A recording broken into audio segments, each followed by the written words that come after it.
Hello, hello, hello. How you doing, YouTube family? Thank y'all for tuning in again. Thank y'all for rocking with your girl. Um, well, let's just get right to it. This message or this video is for people who are dealing with grief. Um, I have yet to join a support group, which I do plan on putting me and my daughter in one. For those of you that don't know my story, my oldest son, his name was Monte.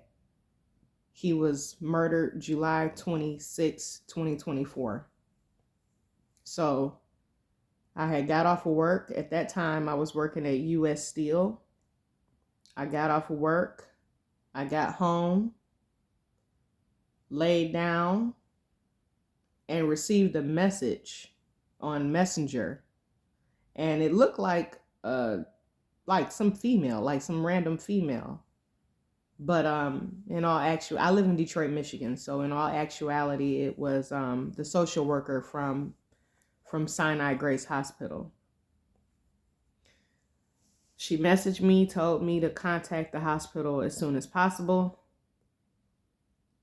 And I knew that it was something related to my oldest son.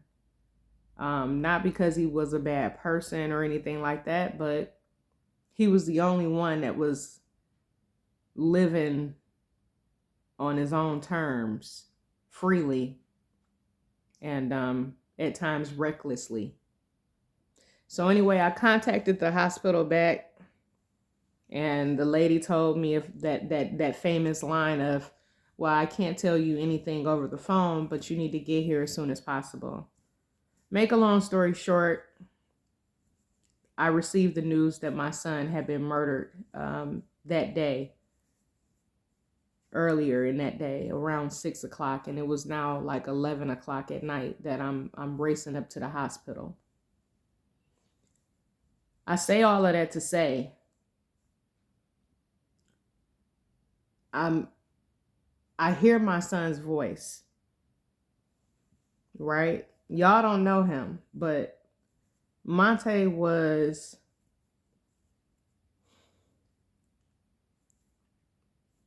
he could light up any room. And I don't say that because I'm his mom. I say that because he had something special. However,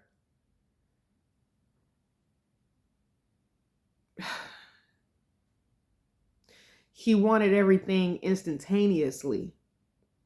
So he had an interest in real estate.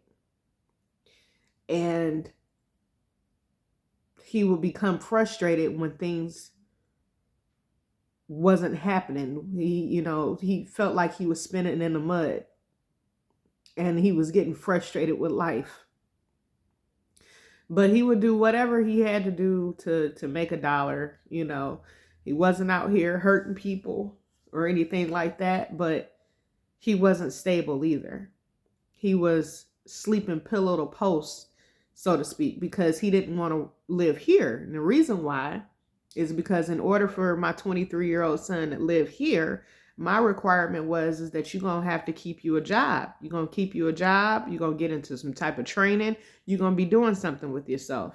And also, you're going to pay a small portion of rent, because that was just my way of getting him prepared to be stable and stand on his own 2 feet in the real world. Anyway, he didn't like that. And he didn't feel the need to keep a job. He didn't want to keep a job. He wanted to live life his way. He didn't want to have to wake up to an alarm clock or answer to anybody. And we all feel like that. But that's a part of being an adult. And that's something that he just couldn't get with. So anyway, my son texted me one day when I was at work and told me that he had moved out. Of course, it was around the time that he knew that rent was about to be due. But he texted me, he's like, I moved out, and I'ma still check on you and all this type of stuff. And I'm like, okay. That was the first time. He got out there, found out that it wasn't all what he thought it was gonna be. and ended up moving back in maybe a month later. I let him come back home. He stayed home for a while, got another job. I thought things were looking up. He was doing well. And then he texted me again while I was at work and told me he was moving out again. So after that second time, I told him, I said, you know what? Apparently, what I'm asking you to do, what I require of you is too much. So you need to find your own way. Here's where the guilt starts. He was sleeping from pillow to post. I mean, if he came over, wanted anything, if I had cooked dinner or whatever, I made him a plate, that kind of stuff. But he just never came back home. And I told him on several occasions, even after I had told him he wasn't coming back here, you don't need to be out there. You don't need to be out there. You need to get stable. Let's find you a job. Let's save up some money. Let's get you a car. Let's get you stable. Let's get you transitioning the right way into adulthood and in manhood. That never happened. So as I was telling you, all of his running free, living freely, flying by the seat of his pants, he did that for quite some time until whatever happened out there in the streets happened. So I wake up every day and I think about my son. I wake up every day. I can hear him. I can hear his laugh. I can see his facial expressions vividly. I just had a birthday December 16th, but December 16th, 2023, my son, I hadn't heard from him and I was feeling really bad. I thought he had forgot about me. And he comes knocking on the door at like 7 something that evening. He came through the door with gifts. He came with 3 pairs of shoes and a purse and all of this. And the look he gave me was like, yeah, Ma, you thought I forgot about you.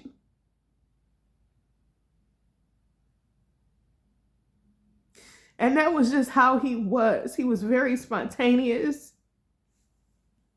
He was very generous. He didn't have a stable job, but he would sell like oils at the mall. He was selling waters. He was shining shoes. He was working at the car wash. He was just doing odd jobs. And the little bit that he made, he wanted to spend it on me. He was generous. He was funny. He was protective. And all he wanted was for his dreams to come true so that he could take care of me. And all I used to tell him is, I support you in whatever you do. And I want your dreams to come true as well. But there's a right way, there's a wrong way. Just because things are not happening right now don't mean that you just forego everything else. You still have to keep a job. It takes money to make money. These are the things that I would tell him. And it just fell on deaf ears. So I came home that one night. I got that message on my phone. I had to go and identify my son's body. And it was, from my understanding, an altercation turned into gunfire. So whatever confrontation he got into, somebody thought that it was okay to take my son's life. Over here on the west side of Detroit, Michigan. The people that he hung around, he knew I wouldn't approve, and that's the reason why he never brought him to my house. Somebody knows something, and I have no answers. It didn't even make the news. It's like it happened to him It happened to us and nobody cares. And people don't care unless it's them that's going through it. I've talked to the detectives. I've been given generic bullshit answers. They've done the absolute minimum to solve this case. And my son is gone. He was wiped off the face of this earth at the age of 23. And then I have to try to hold it together because I still have another son and I have my daughter. Well, I woke up today and I'm supposed to go to work today. And guess what, y'all? I ain't going and I can't do it. Because it's just like a tape on replay in my mind every day. Every day. I mean, I remember taking them to the movies when The Incredibles came out. That was our movie. And how they got so excited at the end and was running down the aisle at the movie theater. And we went out to eat after that. My son will never realize his dreams. I don't have anything to continue on his legacy. He wasn't a father. All I know is that the heart that he had, the mindset that he had, the love that he had for me, I'll never have that again.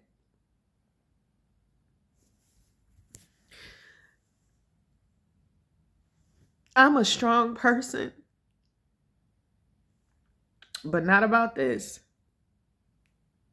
And I'm talking to people who have lost somebody. I'm talking to other parents who have lost children. I'm talking to someone who has a broken heart.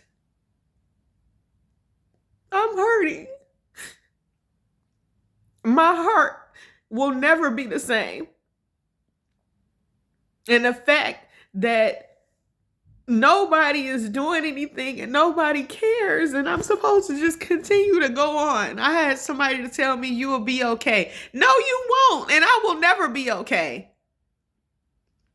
I will never be okay. It's not an okay situation. Maybe, yes, the pain will dull a little bit over time, but I will never be okay. Because that's not something that you're just okay. You lose a child, you're not okay.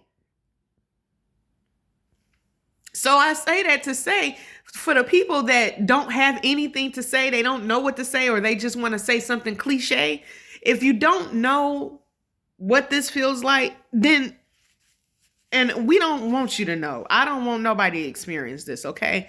But what I'm saying is that sometimes it's okay just to just be there. You know, you can say, how are your day going? Don't ask us how are we feeling.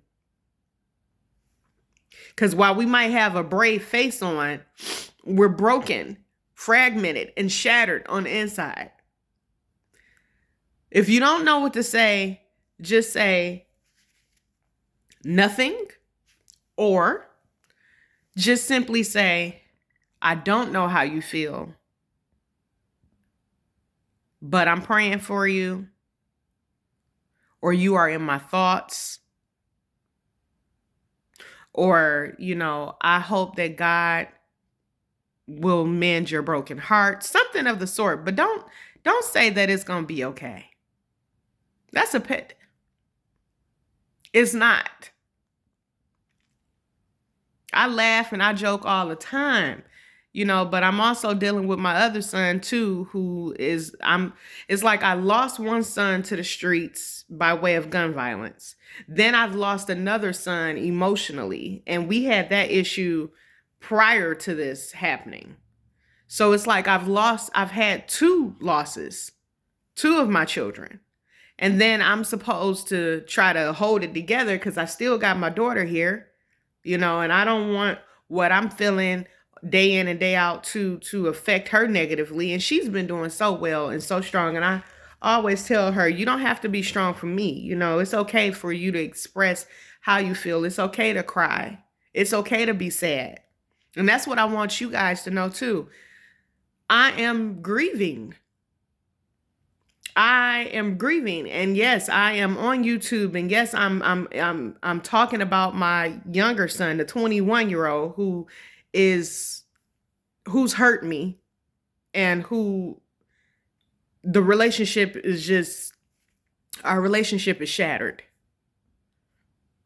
and that hurts, because you would think that at the very least we should be better than this, and this should bring us closer, because we've seen how you can be gone. You know, it's not worth holding grudges with people. Now, I understand that. He doesn't understand that. But I want you guys to know that if there is anybody that's in your life that you want to mend that broken relationship with, don't wait. Do it now, because you don't know when the last time will be the last time. I'm grieving. I'm supposed to go to work today. And guess what, y'all? I don't think so. This is a part of it. You know, people will say, well, you know, you need to do this and you need to do that to keep your mind off of it. Yeah, that's true. And sometimes you just need time to decompress. You need time to process the emotions. And that means that I can't take care of nobody else today if I don't take care of myself. I'm a nursing assistant.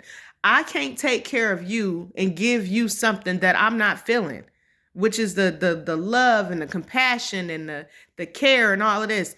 I'm angry today. Today I'm angry. I believe in God. And people say God makes no mistakes. Well, I'm sorry. I believe in God, but that doesn't mean that I'm not angry. And I don't want to hear all of that. I want my son back.